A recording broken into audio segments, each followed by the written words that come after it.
Northern Irish hip-hop trio Kneecap is pressing on with their European tour despite court cases, canceled gigs, and a ban in Hungary. They will take the stage in a short while here at the Paris Music Festival Rock on Seine, where officials will be paying close attention. Charlotte Lamb has the story. A rowdy, subversive force of nature. Kneecap has never shied away from controversy. The hip-hop trio has been credited with inspiring an Irish language revolution. But their rising profile has resulted in increased scrutiny about their political statements, among them freeing Palestinians from Israeli occupation. This Sunday, they will play in front of an expected 40,000 spectators on the final day of Rock on Seine. Obviously, I think music is a way to express your opinion, but the extent at which they've taken it is a bit too far. They're brave for doing it, and honestly, so brave, so strong.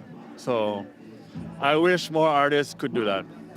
Maybe we should consider artists also have their own freedom. Art is political. Kneecap's performance will come just days after one of its members appeared at a London court on a terrorism charge. Mahara drew crowds of supporters at Westminster Court, charged with displaying a Hezbollah flag during a concert in November.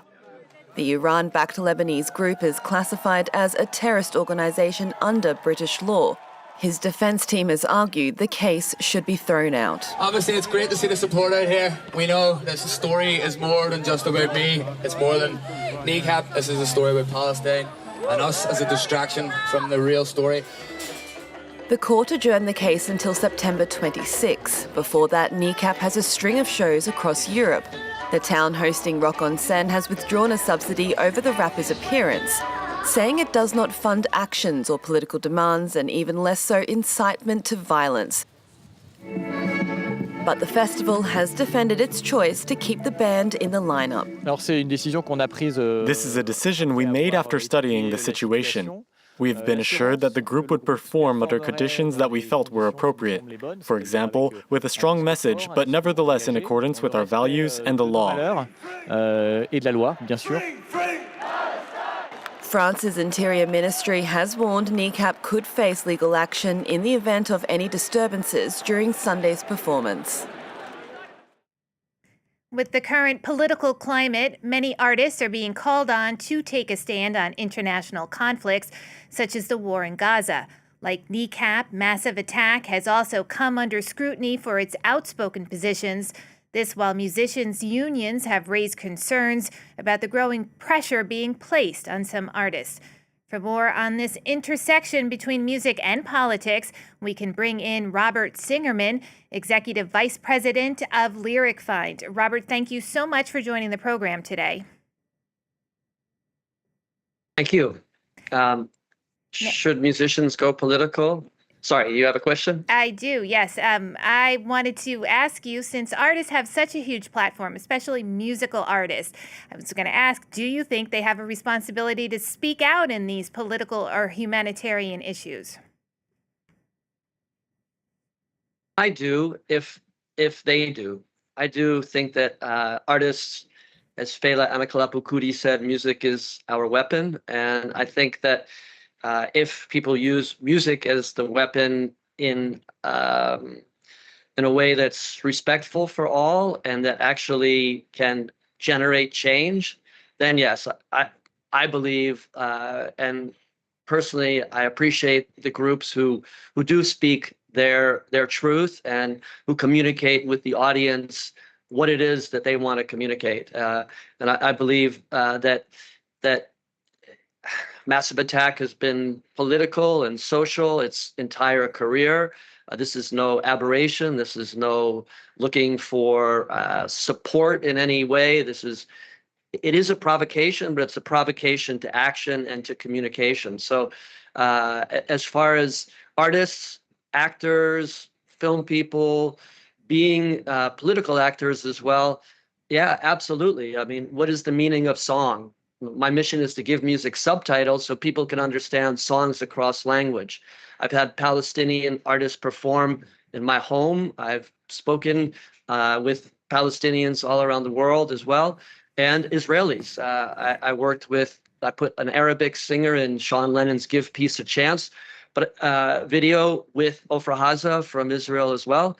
So I do believe that artists have to communicate to the audience the importance of community, the importance of respect, and change. When there's famine and there's bombing and there's situation in Israel on October 7th or in Palestine now, and hostages, I believe that every human being has the right and the responsibility to speak up and to do what they can to affect change.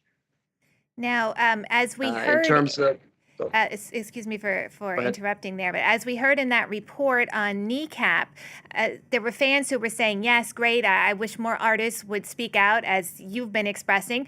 But there were some other fans who were saying that they felt that maybe, you know, that went a little bit too far, and maybe artists shouldn't be so vocal. So what are musicians and musical acts meant to do in this situation? They seem like they're stuck either way, you know, talk too much, don't talk at all, someone's going to be unhappy. Well, when you're in the public eye and you are passionate about what you do and what you mean, then people will be unhappy one way or another. We're in a land of a time of polarization. The addiction to our phones and our algorithms creates polarization. So if fans are not happy with it, fans are not happy with it. I believe there is a difference, though, when you are inciting violence and when people start to get violent because of what it is that you're saying.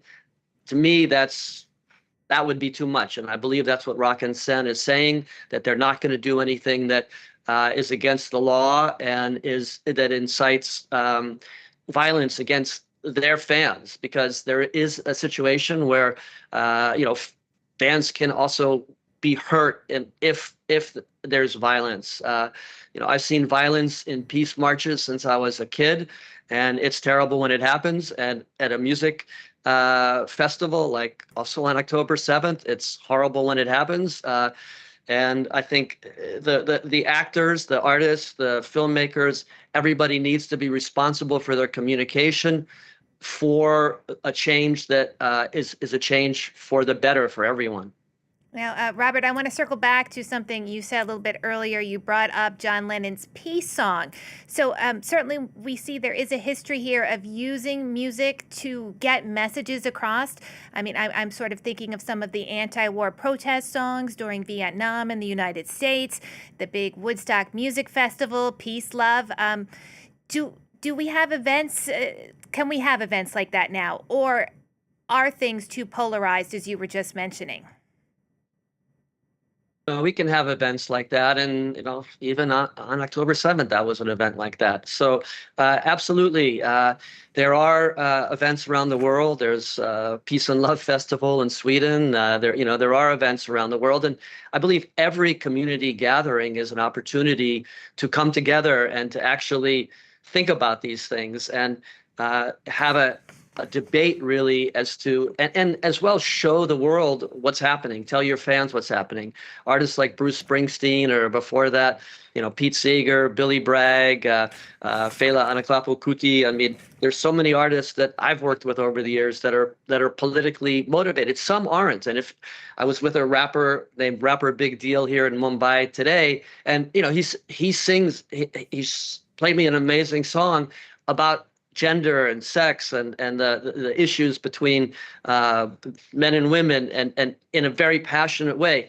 Does he want to sing about Palestine? No, he doesn't, particularly right now, but he wants to sing about something, and he does, and it's a powerful message for the people who are potential fans, or even people who hate that message. It's a message that he cares about and he wants to get across to his audience. So I believe that every person does have the right, the freedom of speech in a non-autocratic society to actually, and the responsibility to have their passions align with their speech. And actually that Robert, changes the mind of people. Go ahead. Robert, thank you so much for joining us today. I'm sorry we're running out of time. I'm going to have to leave it there. But again, thank you for joining the program.